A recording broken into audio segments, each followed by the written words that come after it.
Hello students. आपने देखा होगा मैग्नेट्स आजकल कई जगहों पे यूज़ में आ रहे हैं। जैसे हम जनरेटर्स में यूज़ करते हैं, मोटर्स में यूज़ करते हैं, स्पीकर्स में मैग्नेट्स यूज़ किए जाते हैं, एमआरआई में यूज़ करते हैं, हार्ड ड्राइव्स में यूज़ करते हैं, इलेक्ट्रॉनिक आइटम्स जितने भी आपके कंप्यूटर्स हैं, लैपटॉप्स हैं, मोबाइल फ़ोन्स हैं, इन सभी में मैग्नेट्स का यूज़ होता है। ठीक है, तो ये मैग्नेट्स होते क्या हैं? सबसे पहले हम ये देखते हैं मैग्नेट क्या होते हैं। मैग्नेट कोई भी मटेरियल है या ऑब्जेक्ट है जो अपने अराउंड मैग्नेटिक फील्ड प्रोड्यूस करता है। ठीक है, मैग्नेटिक फील्ड प्रोड्यूस करने का मीनिंग होता है कि ये इसके अराउंड का एक स्पेस है जिसमें ये मटेरियल्स को अट्रैक्ट कर सकता है, रिपेल कर सकता है। ठीक है, जैसे मैग्नेट अट्रैक्ट किन किन चीज़ों को कर सकता है, ये आयरन, स्टील, निकल, कोबाल्ट इन सबको अट्रैक्ट करता है।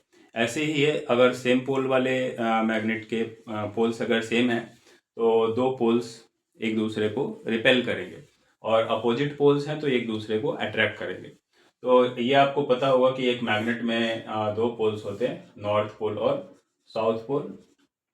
तो अगर दो मैग्नेट हैं, दोनों के सेम पोल्स हैं तो एक दूसरे को रिपेल करेंगे, और अपोजिट पोल्स हैं तो वो अट्रैक्ट करेंगे। इसे हम लॉ ऑफ मैग्नेट भी कहते हैं। ठीक है, फिर आपने मैग्नेटिक कंपास देखा होगा। मैग्नेटिक कंपास हम किसे कहते हैं? ये एक छोटा सा डिवाइस होता है मैग्नेटिक कंपास। मैग्नेटिक कंपास एक छोटा सा डिवाइस होता है जो नॉर्थ डायरेक्शन को पॉइंट करता रहता है। ठीक है, ये एक पाइवोट के थ्रू फिक्स होता है या रोटेट करने के लिए फ्री होता है। ऐसा कह सकते हैं कि फ्रिक्शनलेस एक पाइवोट होता है इसमें, जिसके थ्रू ये रोटेट कर सकता है, और ये हमेशा नॉर्थ साउथ डायरेक्शन को पॉइंट करता है। ठीक है, हम मैग्नेटिक कंपास को नेविगेशन के लिए यूज़ करते हैं जनरली, और शिप्स वगैरह में, सबमरीन्स में यूज़ करते हैं इसे, और एरोप्लेन्स वगैरह में भी यूज़ करते हैं। तो मैग्नेटिक कंपास को अगर हम किसी मैग्नेट के पास लाते हैं तो इसके अंदर भी एक मैग्नेटाइज्ड निडल होती है, और किसी मैग्नेट के पास ले जाने पे दोनों के मैग्नेटिक फील्ड्स एक दूसरे के साथ इंटरेक्ट करते हैं। यानी मैग्नेट का मैग्नेटिक फील्ड और मैग्नेटिक कंपास का निडल, मैग्नेटिक कंपास का जो निडल है या जो उसका मैग्नेटिक फील्ड है उस निडल का, वो दोनों एक दूसरे के साथ इंटरेक्ट करेंगे, यानी एक दूसरे पे फोर्स लगाएंगे, और इसकी वजह से कंपास डिफ्लेक्ट होता है। ठीक है, तो आपकी बुक में एक क्वेश्चन पूछा गया है कि why does a magnetic compass get deflected when it is brought near a bar magnet.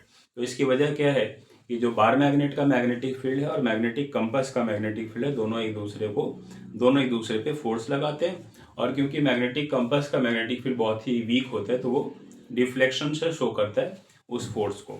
ठीक है, मैग्नेटिक फील्ड आपको मैंने बताया, मैग्नेटिक फील्ड मैग्नेट के अराउंड का स्पेस है जिसमें हम मैग्नेट के फोर्स को, यानी उसके फोर्स ऑफ अट्रैक्शन या रिपल्शन को एक्सपीरियंस कर सकते हैं। ठीक है, अब उन फील्ड्स को रिप्रेजेंट करने के लिए इनविजिबल कर्व्स होती हैं, लाइंस होती हैं, जिन्हें हम कहते हैं magnetic field lines. Magnetic field lines, या इन्हें हम कहते हैं मैग्नेटिक लाइंस ऑफ फोर्स।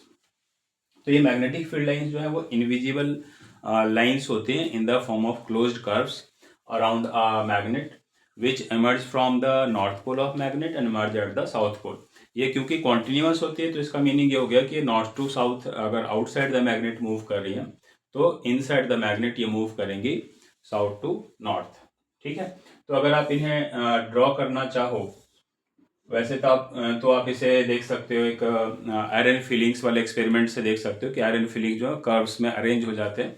अगर आप किसी वाइट शीट पे एक मैग्नेट को रखते हो, बार मैग्नेट को प्लेस करते हो, और आयरन फिलिंग्स या आयरन पाउडर को आप स्प्रेड करते हो, और अगर आप टैप करोगे उस पेपर को तो जो आयरन के पार्टिकल्स हैं वो कर्व्स में अरेंज हो जाते हैं उस बार मैग्नेट के अराउंड। और आप फिर मैग्नेटिक कंपास को भी एक मैग्नेट के अराउंड प्लेस करके और उसके डिफ्लेक्शंस का डायरेक्शंस देख सकते हैं। ठीक है, तो अगर हम इसे देखें तो इस तरह से हमें एक रफ आइडिया मिल जाता है। ये फील्ड लाइंस जो हैं ये इस तरह से कर्व्स फॉर्म करती हैं, मैग्नेट के अराउंड कर्व्स फॉर्म करती हैं। इन्हें ही हम कहते हैं मैग्नेटिक फील्ड लाइंस या मैग्नेटिक लाइंस ऑफ फोर्स। आप अगर ऐसे सोचें कि ये मैग्नेट का नॉर्थ पोल है, यहाँ मैग्नेट का नॉर्थ पोल है और इधर मैग्नेट का साउथ पोल है, तो outside the magnet north to south direction होगा इसका, नॉर्थ टू साउथ। अगर हम इसके सेंटर में भी देखना चाहें तो नॉर्थ से हम बाहर जाते हुए दिखाएंगे और साउथ से फील्ड लाइंस को अंदर आते हुए दिखाएंगे। तो इसके बेसिस पे ये कहा जा सकता है कि जो मैग्नेटिक फील्ड लाइंस हैं they are continuous curves around magnet और बार मैग्नेट, इस तरह से आप अंदर भी चाहें तो लाइंस ड्रॉ कर सकते हैं कॉन्टिन्यूस कर्व्स दिखाने के लिए। अदरवाइज हम सिर्फ बाहर बाहर से दिखाते हैं। तो they are continuous curves around a bar magnet which emerge from the north pole and emerge at the south pole. ऐसे भी आप कह सकते हैं कि they move from north pole to south pole outside the magnet and from south pole to north pole inside the magnet. ठीक है, फिर इनकी कुछ प्रॉपर्टीज है, मैग्नेटिक फील्ड लाइंस की कुछ प्रॉपर्टीज हैं। जैसे उसमें फर्स्ट प्रॉपर्टी तो इनकी डेफिनेशन से ही रिलेटेड है कि outside the magnet they move from north to south and inside the magnet from south to north, ये फर्स्ट प्रॉपर्टी है। फिर सेकंड की प्रॉपर्टी हो जाती है, आप इन फील्ड लाइंस को देखोगे तो आप यहाँ देख सकते हो कि ये फील्ड लाइंस जो है क्राउडेड हैं या पास पास हैं, तो मैग्नेट के दोनों पोल्स के पास ये काफ़ी नज़दीक हैं एक दूसरे के। तो हम ये कह सकते हैं कि these lines are crowded near the poles और are very near to each other near the poles and far apart at other places.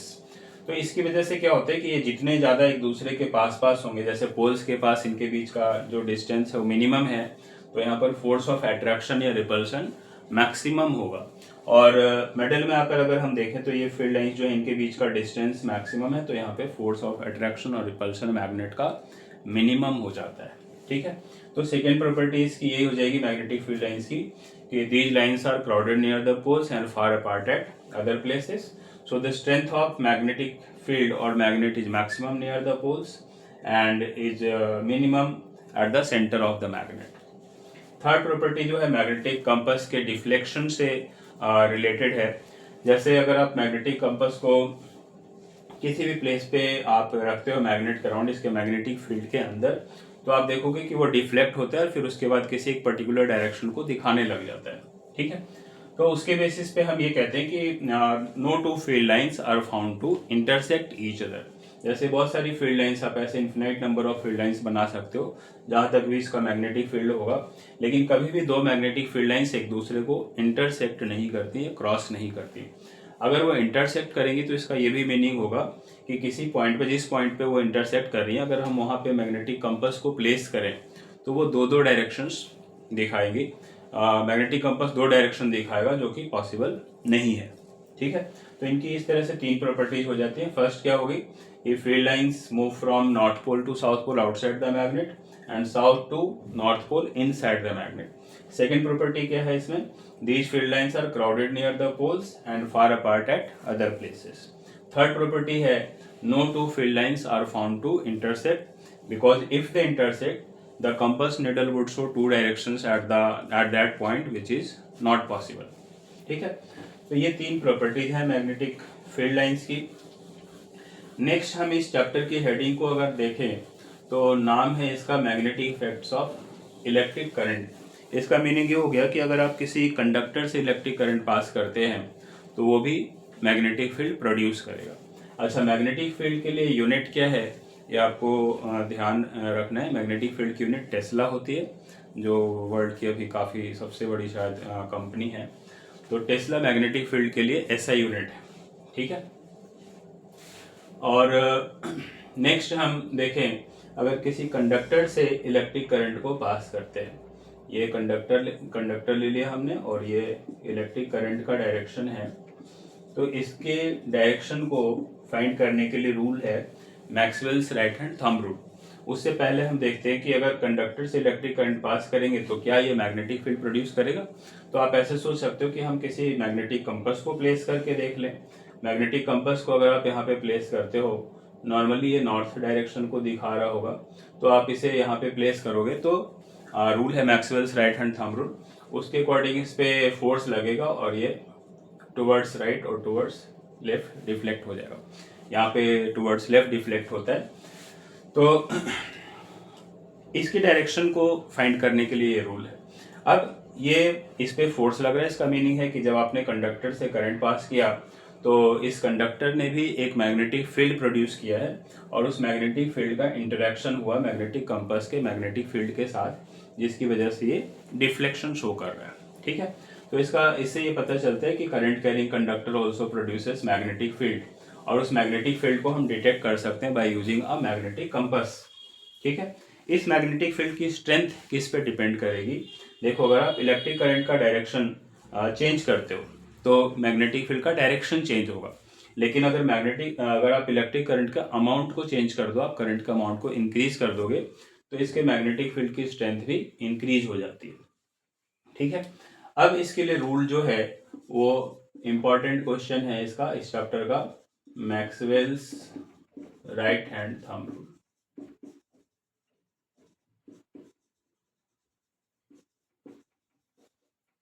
ये रूल क्या कहता है कि आप इमेजिन कर लो कि आपने अपने राइट हैंड में करंट कैरिंग कंडक्टर को होल्ड किया हुआ है। इमेजिन करना है कि आपने करंट कैरिंग कंडक्टर को होल्ड किया हुआ है इस तरह से कि आपका जो थंब है ये करंट का डायरेक्शन दिखा रहा है। अगर ये थंब करंट का डायरेक्शन दिखा रहा है तो जो आपके फिंगर्स का मूवमेंट है इस कंडक्टर के अराउंड, बाकी के जो आपके फिंगर्स हैं वो जिस तरह से मूव कर रहे हैं वो मैग्नेटिक फील्ड का डायरेक्शन होगा। ठीक है, तो इस रूल की स्टेटमेंट क्या हो जाएगी, Imagine you are holding a current carrying straight conductor in your right hand such that your thumb points in the direction of electric current, then your fingers wrap in the direction of magnetic field. ठीक है, तो इसी rule को हम Maxwell's right hand thumb rule कहते हैं। इसी को आप कॉर्कस्क्रू रूल कह सकते हैं।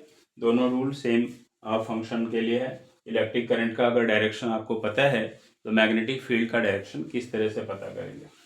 ठीक है, तो ये Maxwell's right hand thumb rule है। इसकी स्टेटमेंट अच्छे से याद रखना है आपको। इस पे क्वेश्चंस भी हैं, एक्सरसाइज क्वेश्चंस भी हैं जो हम बाद में डिस्कस करेंगे। नेक्स्ट है इसमें पढ़ना आपको कि अगर कोई current carrying conductor magnetic field produce करता है और वो स्ट्रेट कंडक्टर है तो क्या हमने अगर उसे शेप दे दी, सर्कुलर फॉर्म दे दी, तो ये सर्कुलर कंडक्टर भी इसी तरह से मैग्नेटिक फील्ड प्रोड्यूस करेगा। तो इसका आंसर है कि बिल्कुल करेगा। ठीक है, आप इस सर्कुलर कंडक्टर से भी इलेक्ट्रिक करंट पास करते हैं तो ये भी अपने अराउंड मैग्नेटिक फील्ड प्रोड्यूस करता है और उस मैग्नेटिक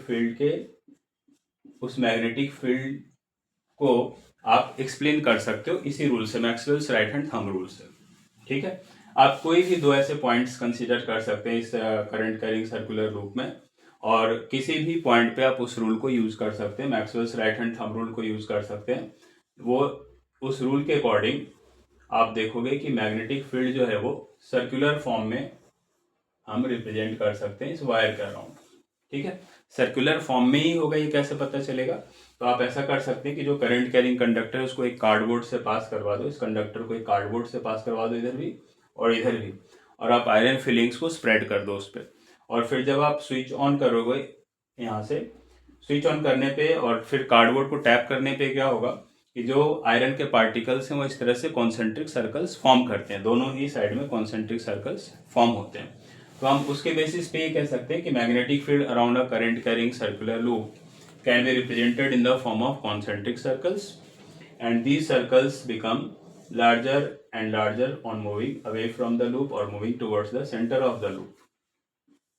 इसका अगर हम इसी रूल के अकॉर्डिंग डायरेक्शन देखें तो inside the loop magnetic field का डायरेक्शन इस तरह का हो जाएगा और आउटसाइड द लूप इस तरह से डायरेक्शन दिखा सकते हैं हम, आउटसाइड द लूप इस तरह से डायरेक्शन दिखा सकते हैं। ठीक है, अब जैसे जैसे हम इसके सेंटर में आते हैं, इस सर्कुलर वायर के सेंटर में आते हैं, तो जो ये फील्ड लाइंस हैं, जो सर्कल से हमने रिप्रेजेंट किया फील्ड लाइंस को, तो ये फील्ड लाइंस ऑलमोस्ट पैरेलल हो जाते हैं एक दूसरे के, और जहां पर फील्ड लाइंस पैरेलल हो जाते हैं वहां हम कहते हैं कि मैग्नेटिक फील्ड यूनिफॉर्म है। ऐसे आप सोच सकते हैं कि जैसे कोई बार मैग्नेट है तो बार मैग्नेट के अंदर मैग्नेटिक फील्ड यूनिफॉर्म होता है, ऐसे ही करंट कैरिंग सर्कुलर लूप है तो करंट कैरिंग सर्कुलर लूप के सेंटर में मैग्नेटिक फील्ड यूनिफॉर्म हो जाएगा। ठीक है, अब इसके फोर्स की वैल्यू किस पर डिपेंड करेगी, इसके मैग्नेटिक फील्ड की स्ट्रेंथ कितनी होगी, ये बात किस पर डिपेंड करेगी। तो देखो, आप करंट का अमाउंट यहाँ इंक्रीज करते हो तो जो इसके मैग्नेटिक फील्ड की स्ट्रेंथ है वो भी इंक्रीज हो जाएगी। सेकंड, इसका जो फैक्टर है वो है रेडियस। अगर आप इस सर्कुलर लूप का रेडियस ज़्यादा रखते हो तो इसकी स्ट्रेंथ कम होगी। रेडियस अगर हम छोटा रखेंगे तो फील्ड लाइन्स एक दूसरे के पास पास आ जाएगी, जो मैंने सर्कल से दिखाया, तो ये फील्ड लाइन्स क्राउडेड होंगी ज़्यादा तो इसके मैग्नेटिक फील्ड की स्ट्रेंथ भी ज़्यादा होगी। ठीक है, तो दो फैक्टर्स हैं यहाँ पे, हम कह सकते हैं कि strength of magnetic field produced by a current carrying circular loop depends directly on the amount of current and inversely on the radius of the loop. ठीक है, करंट का अमाउंट इंक्रीज करेंगे तो स्ट्रेंथ इंक्रीज हो जाएगी magnetic field की, और radius smaller रखेंगे तो इसकी स्ट्रेंथ ज़्यादा होगी। नेक्स्ट हमें जो पढ़ना है इस चैप्टर में वो है सोलेनॉइड, ये एक मोस्ट इम्पॉर्टेंट टॉपिक है आपके इस चैप्टर का। सोलेनॉइड जो है, जैसे अभी आपने देखा कि circular loop magnetic field produce कर रहा है अपने अराउंड, तो अगर हमने सेम रेडियस के ढेर सारे टर्न्स ले लिए, ढेर सारे ऐसे सर्कुलर टर्न्स हमने बना लिए और उसको एक फॉर्म दे दिया हमने, सिलेंड्रिकल शेप दे दी, ठीक है, सेम रेडियस के ढेर सारे टर्न्स ले लिए, ये हंड्रेड्स ऑफ टर्न्स हो सकते हैं या थाउजेंड्स ऑफ टर्न्स हो सकते हैं। आप जितने ज़्यादा ऐसे टर्न्स लेंगे मैग्नेटिक फील्ड की स्ट्रेंथ उतनी ही ज़्यादा होगी। फिर नेक्स्ट क्या करना है, हमें इसे एक बैटरी से कनेक्ट कर देना है और एक की या स्विच से कनेक्ट कर देंगे। अब ये आपका सोलेनॉइड है। तो सोलेनॉइड हम क्या कह सकते हैं कि एक अरेंजमेंट है या सर्कुलर क्वाइल है wrapped closely in the shape of cylinder and it produces magnetic field on passing electric current। क्योंकि अगर आपने मैग्नेटिक फील्ड प्रोड्यूस करना है तो इससे इलेक्ट्रिक करंट तो पास करना ही होगा, अदरवाइज तो सिर्फ ये एक क्वाइल है स्प्रिंग के फॉर्म में या सिलेंड्रिकल शेप में, ठीक है। तो solenoid is a coil having large number of turns of insulated copper wire wrapped closely in the shape of cylinder, ठीक है।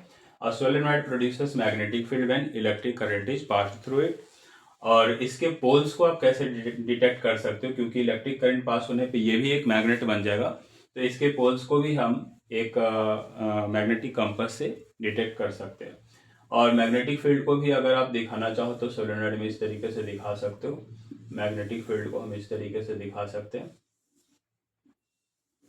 ठीक है। और नॉर्थ और साउथ पोल्स कैसे बन जाएंगे, नॉर्थ और साउथ पोल्स को आप यूज कर सकते हो यहाँ पे मैग्नेटिक कंपास ये दिखाने के लिए। और नहीं तो जनरली आप देखोगे जैसे एनसीईआरटी में आप ऐसे याद रख सकते हैं कि जो नेगेटिव साइड है वो नॉर्थ पोल होगा सोलेनॉइड का। तो मैग्नेटिक फील्ड का डायरेक्शन हो जाएगा outside the magnet north to south, outside the solenoid north to south, और इनसाइड द सोलेनॉइड ये डायरेक्शन हो जाएगा साउथ टू नॉर्थ, ठीक है। तो इस तरीके से आप दिखा सकते हैं मैग्नेटिक फील्ड के डायरेक्शन को अराउंड सोलेनॉइड, ठीक है। इसमें जितने ज़्यादा टर्न्स आप लोगे इसके मैग्नेटिक फील्ड की स्ट्रेंथ उतनी ही ज़्यादा होगी, और करंट का अमाउंट आप जितना ज़्यादा रखोगे इसकी जो मैग्नेटिक फील्ड की स्ट्रेंथ होगी वो उतनी ही ज़्यादा हो जाएगी। नेक्स्ट टर्म जो हमें पढ़ना है वो इसमें इलेक्ट्रोमैग्नेट पढ़ना है। इलेक्ट्रोमैग्नेट हम किसे कहते हैं, जैसे अभी आप देख रहे हो कि पहले हमने एक स्ट्रेट कंडक्टर से करंट पास करवाया और उसने एक मैग्नेट की तरह बिहेव करना शुरू कर दिया। ऐसे फिर जब हमने उसको एक सर्कुलर लूप का फॉर्म दे दिया तो उसके मैग्नेटिक फील्ड की स्ट्रेंथ और पहले से थोड़ी ज़्यादा हो गई। और फिर अगर हमने टर्न्स भी बढ़ा दिए तो स्ट्रेंथ अब हमारे ऊपर डिपेंड करेगा कि हम कितने टर्न्स रख रहे हैं। आप टर्न्स बढ़ाते जाओ मैग्नेटिक फील्ड की स्ट्रेंथ बढ़ती जाएगी। और ज़्यादा अगर हम स्ट्रॉन्गर मैग्नेटिक फील्ड प्रोड्यूस करना चाह रहे हैं तो इसके लिए क्या करना होगा, हमें एक सॉफ्ट आयरन प्लेस करना होगा इसके अंदर, जिसे हम कहते हैं कोर मटेरियल, ठीक है। तो अगर करंट कैरिंग सोलेनॉइड है कोई हमारे पास जो एक स्ट्रॉन्ग मैग्नेटिक फील्ड प्रोड्यूस कर रहा है और उसके अंदर हमने एक सॉफ्ट आयरन प्लेस कर दिया, सॉफ्ट आयरन का मतलब होता है जिसमें कार्बन कंटेंट बहुत ही कम हो, प्योर आयरन, ठीक है। तो अगर हम प्योर आयरन प्लेस करते हैं इसके अंदर या सॉफ्ट आयरन प्लेस करते हैं तो वो भी मैग्नेटाइज हो जाएगा इसके मैग्नेटिक फील्ड की वजह से, और उससे फिर जो मैग्नेट बनेगा यानी कि solenoid along with that soft iron, तो उसे हम कहेंगे इलेक्ट्रोमैग्नेट, ठीक है। तो इलेक्ट्रोमैग्नेट क्या है उसको हम डिफाइन कर सकते हैं कि a strong magnetic field produced by a current carrying solenoid can be used to magnetise a material like soft iron placed inside it. The magnet so formed is called electromagnet, ठीक है। A strong magnetic field produced by a current carrying solenoid can be used to magnetize a material like soft iron placed inside it. The magnet so formed is called electromagnet। अब यहाँ पर आप देखो number of turns बढ़ा दिए हमने, amount of current भी बढ़ा दिया और फिर सॉफ्ट आयरन प्लेस कर दिया, तो ये तीन फैक्टर्स हो जाते हैं जो इलेक्ट्रोमैग्नेट की स्ट्रेंथ को डिसाइड करते हैं। कौन कौन से हो गए, amount of current, number of turns और third nature of core material. तो ये आपको ध्यान रखना है इलेक्ट्रोमैग्नेट के लिए। नेक्स्ट जो आपको पढ़ना है इस चैप्टर में वो है एम्पियर्स एक्सपेरिमेंट, ठीक है। एम्पियर ने एक्सपेरिमेंट में क्या किया, देखो ये एक आप ऐसे सोच सकते हो कि ये एक यू शेप्ड मैग्नेट है, यू शेप्ड मैग्नेट है, इसका नॉर्थ पोल और साउथ पोल है, इसको हॉर्सशू टाइप मैग्नेट भी कहते हैं, यू शेप्ड मैग्नेट भी कहते हैं। तो ये एक स्ट्रॉन्गर मैग्नेटिक फील्ड प्रोड्यूस करता है, जो बार मैग्नेट होता है उससे ज़्यादा स्ट्रॉन्गर मैग्नेटिक फील्ड प्रोड्यूस करता है, क्योंकि बार मैग्नेट के पोल्स जो उनके बीच का डिस्टेंस थोड़ा ज़्यादा होता है, और उसको हमने अगर ऐसी शेप दे दी तो इनके पोल्स का डिस्टेंस कम हो जाता है, तो इसके मैग्नेटिक फील्ड की स्ट्रेंथ बढ़ जाती है। अब एम्पेयर ने जो एक्सपेरिमेंट किया उसमें उन्होंने एक एल्यूमिनियम रॉड को प्लेस कर दिया हॉर्सशू टाइप मैग्नेट के अंदर और इससे करंट पास किया। ए बी है, इसमें मान लो आपने current A to B direction में पास किया इस एल्यूमिनियम रॉड से, ठीक है। तो ऑब्जर्वेशन क्या थी इसकी कि जब एल्यूमिनियम रॉड से करंट पास किया गया और इसे प्लेस किया गया मैग्नेटिक फील्ड में, तो इस पे एक फोर्स लगा, ठीक है। तीन चीजें यहाँ पे आ गई, क्या क्या आ गई? एक टर्म आ गया मैग्नेटिक फील्ड, मैग्नेट का मैग्नेटिक फील्ड। फिर दूसरा हमने क्या किया, इससे इलेक्ट्रिक करंट पास किया। जब हमने इलेक्ट्रिक करंट पास किया तो इस कंडक्टर पे इन दोनों का कंबाइंड इफेक्ट था कि फोर्स लगा, ठीक है। जब मैग्नेटिक फील्ड हमने यूज किया और इलेक्ट्रिक करंट सप्लाई किया उस कंडक्टर से, तो उस कंडक्टर पे फोर्स लगा, ठीक है। तो ये ऑब्जर्वेशन इसकी ये थी कि जब कंडक्टर से पास होने वाला करंट और मैग्नेटिक फील्ड, ये दोनों जब एक दूसरे के परपेंडिकुलर थे तो ये इस पे फोर्स मैक्सिमम लग रहा था, और जब दोनों पैरेलल थे एक दूसरे के तो ये फोर्स मिनिमम था, ठीक है। तो आपकी बुक का ये एक्सरसाइज क्वेश्चन है कि when is the force experienced by a current carrying conductor placed inside a magnetic field is minimum, और सेकंड केस है मैक्सिमम। तो force is minimum when the magnetic field and current are parallel to each other and maximum when they are perpendicular to each other, ये याद रखेंगे। अब इसी पे फिर रूल है, उसका नाम है फ्लेमिंग्स लेफ्ट हैंड रूल। इस रूल से आप फाइंड कर सकते हैं इस फोर्स का डायरेक्शन। कोई भी दो चीज़ें गिवन होगी और तीसरी आपसे ऐसे पूछी जा सकती है। इसमें आपको ये याद रखना है कि या तो आपसे मैग्नेटिक फील्ड का डायरेक्शन पूछा जाएगा या फिर फोर्स का डायरेक्शन पूछा जाएगा। करंट के लिए अलग है, दूसरा रूल है Fleming's right hand thumb rule है। अभी हम सिर्फ देखेंगे फ्लेमिंग्स लेफ्ट हैंड रूल, ठीक है। फ्लेमिंग्स लेफ्ट हैंड रूल, ये रूल क्या कहता है कि आप अपने लेफ्ट हैंड के फोर फिंगर को हम इंडेक्स फिंगर भी कहते हैं, इंडेक्स फिंगर, ठीक है। फोर फिंगर और इंडेक्स फिंगर, और मिडल फिंगर या फिर हम कह सकते हैं सेंटर फिंगर एंड थंब, ये तीन आ गए आपके पास थंब, ठीक है। इन तीनों को ही एक दूसरे के परपेंडिकुलर रखना है, ठीक है। तो फर्स्ट जो लाइन है इसकी स्टेटमेंट की, इस रूल की, वो यही है कि place the four finger, middle finger and thumb of your left hand mutually perpendicular, ठीक है। देखो मैंने ये परपेंडिकुलर रखा हुआ है, तो अगर आप इन तीनों को एक दूसरे के परपेंडिकुलर रखते हो such that your four finger points in the direction of, ये फोर फिंगर जो है points in the direction of magnetic field, four finger points in the direction of magnetic field and middle finger in the direction of electric current, then your thumb will point in the direction of force or motion of conductor, ठीक है। बहुत ही easily आप इसे याद रख सकते हैं। क्या कहा मैंने कि point place the four finger, middle finger and thumb of your left hand mutually perpendicular such that your forefinger points in the direction of magnetic field and middle finger in the direction of electric current, then your thumb will point in the direction of force or motion of conductor। आपको ये ध्यान रखना है कि ये left hand rule है। बहुत सारे स्टूडेंट्स क्या करते हैं कि अगर इस रूल पे बेस्ड क्वेश्चन आते हैं तो रूल तो यूज कर रहे होते हैं लेफ्ट हैंड, लेकिन अपने राइट हैंड को यूज करते हैं, ठीक है। मतलब राइट हैंड के फिंगर्स को प्लेस कर रहे होते हैं और सोच रहे होते हैं इस रूल के बारे में।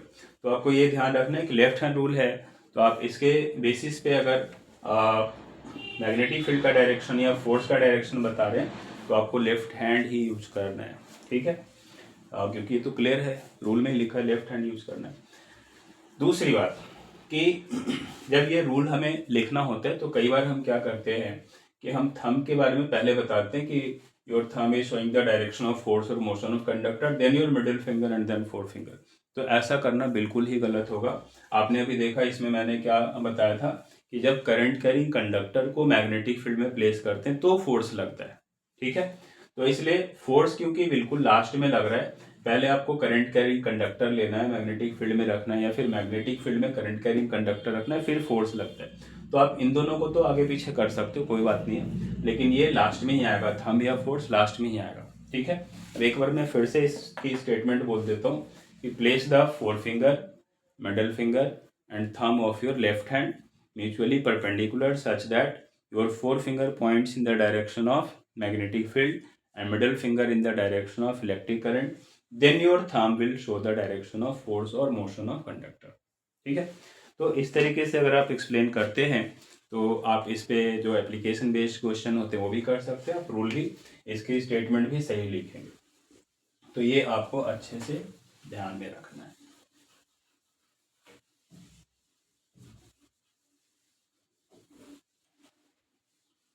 नेक्स्ट जो हमें पढ़ना है इस चैप्टर में वो है डोमेस्टिक इलेक्ट्रिक सर्किट।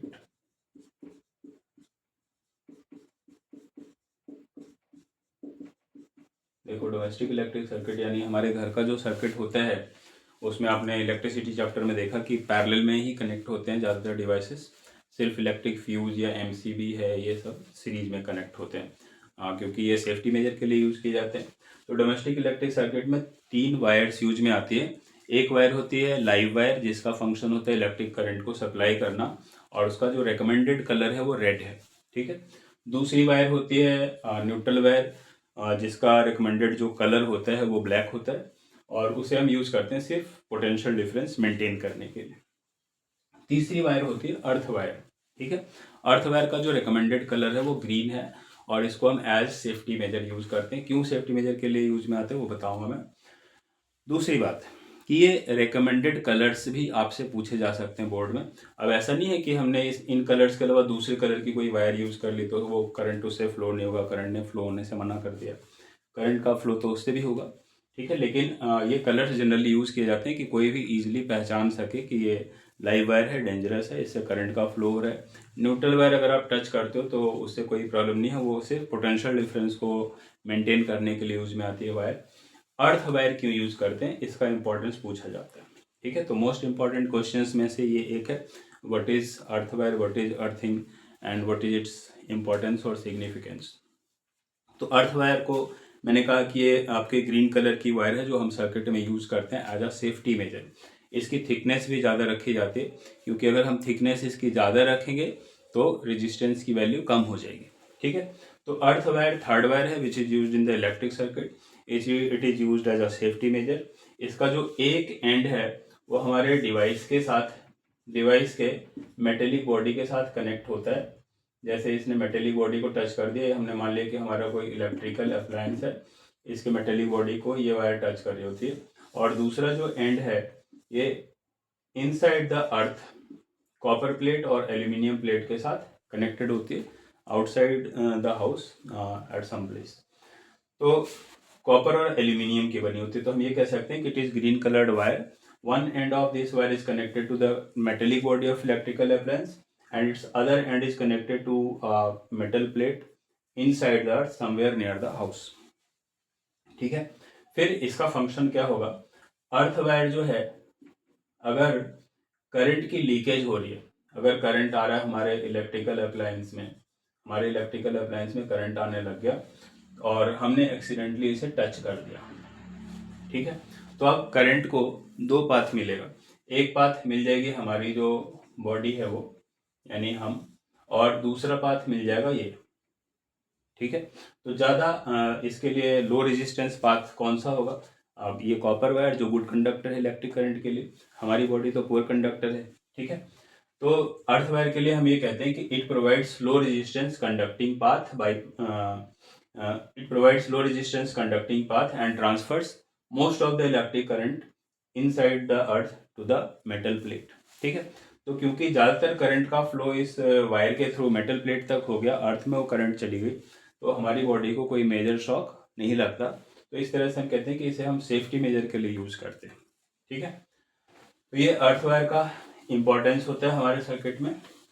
फिर आपने देखा होगा कि हमारे घरों में दो दो सर्किट्स यूज में आते हैं। एक होता है 5 एम्पेयर करंट रेटिंग का सर्किट और दूसरा जो है वो 15 एम्पेयर करंट रेटिंग का सर्किट होता है। आप देखोगे कि एक बड़ा बोर्ड लगा होता है जिसमें कई स्विचेज होते हैं और दूसरा एक छोटा सा बोर्ड होता है जिसमें सिंगल स्विच होता है। ठीक है, तो जो छोटा वाला और सिंगल स्विच वाला होता है वो पावर सर्किट होता है और उसमें करंट का फ्लो होता है 15 एम्पियर। दूसरा जिसमें कई स्विचेज होते हैं, जो बड़ा सा बोर्ड होता है, वो हमारे छोटे मोटे इलेक्ट्रिकल अप्लायंसेस के लिए होते हैं कई स्विचेज, जैसे आपकी एलईडी लाइट है या इलेक्ट्रिक फैन है, टेलीविज़न है। तो ये कम इलेक्ट्रिसिटी कंज्यूम करने वाले जो अप्लायंसेस होते हैं वो बड़े वाले बोर्ड के साथ कनेक्ट होते हैं। और जो सिंगल डिवाइस ज़्यादा पावर रेटिंग वाला डिवाइस होगा उसे हम उस एक छोटे बोर्ड के साथ यूज करेंगे जो 15 एम्पियर करंट रेटिंग का है सर्किट। ठीक है, तो ये भी एक क्वेश्चन है इस चैप्टर का जो पूछा जा सकता है कि why do we use two different circuits in our houses. तो ये सर्किट जो है इसका भी एक बेनिफिट है कि हमारे सर्किट को ओवरलोड होने से बचाता है।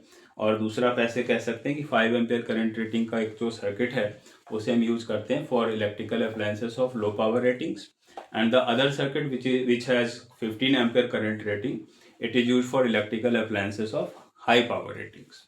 ठीक है, तो डोमेस्टिक सर्किट में हमारे ये दो सर्किट्स हैं। अब नेक्स्ट है, मैंने आपको बताया कि ये ओवरलोडिंग से बचाने के लिए होता है। तो ओवरलोडिंग की सिचुएशन क्या होती है, ये भी आपकी बुक का एक इम्पॉर्टेंट टॉपिक है। ओवरलोडिंग और शॉर्ट सर्किटिंग दोनों में डिफरेंस भी आ सकता है, आपसे इनके कॉजेज पूछे जा सकते हैं अलग से।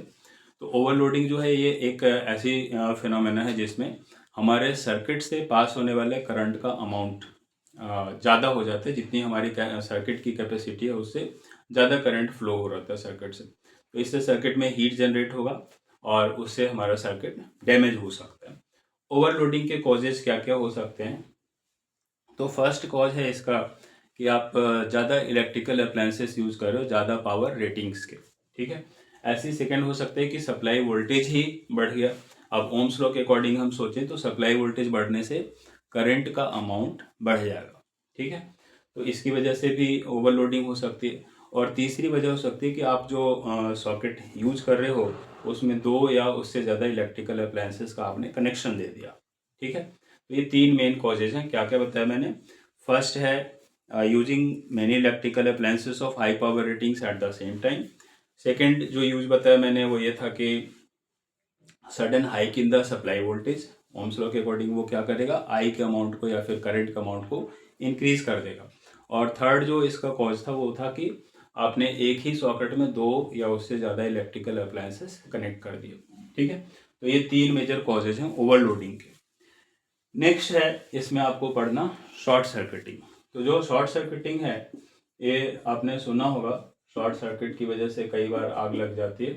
तो शॉर्ट सर्किट में क्या होता है कि लाइव वायर और न्यूट्रल वायर दोनों एक दूसरे के कांटेक्ट में आते हैं, जिसकी वजह से जो हमारा सर्किट है उसमें करंट का अमाउंट एब्रप्टली इंक्रीज हो जाता है, सडनली इंक्रीज हो जाता है, बहुत ही ज़्यादा हो जाता है। और उस ज़्यादा करंट के अचानक से ही करंट का अमाउंट ज़्यादा हो गया तो जूल्स लॉ ऑफ हीटिंग की वजह से जो हीट जनरेट होगी उससे जो सर्किट है वो फायर कैच कर लेगी। ठीक है, तो शॉर्ट सर्किट एक फिनोमेना है in which the live wire and neutral wire come into direct contact with each other. और इसके कॉजेज क्या हो सकते हैं, इसका कॉज हो सकते हैं कि आपके इलेक्ट्रिकल अप्लायंस में कोई फॉल्ट है, और दूसरा हो सकता है कि जो वायर है उसकी इंसुलेशन ठीक नहीं है, पुअर इंसुलेशन है, और कुछ वियर एंड टियर हो सकता है सर्किट में, उसकी वजह से भी शॉर्ट सर्किटिंग हो सकती है। ठीक है, तो ये सारे जो टॉपिक्स हैं इस चैप्टर के इम्पॉर्टेंट टॉपिक्स हैं। इलेक्ट्रिक फ्यूज भी एक इसका इम्पॉर्टेंट टॉपिक है जो मैंने इलेक्ट्रिसिटी में अपने लास्ट वीडियोज़ में मैंने एक्सप्लेन किया हुआ है, आप वहाँ से देख सकते हैं। बाकी इसके जो कुछ क्वेश्चन आंसर्स हैं मैं आपसे नेक्स्ट वीडियो में डिस्कस करूँगा। आज के लिए इतना ही, थैंक यू।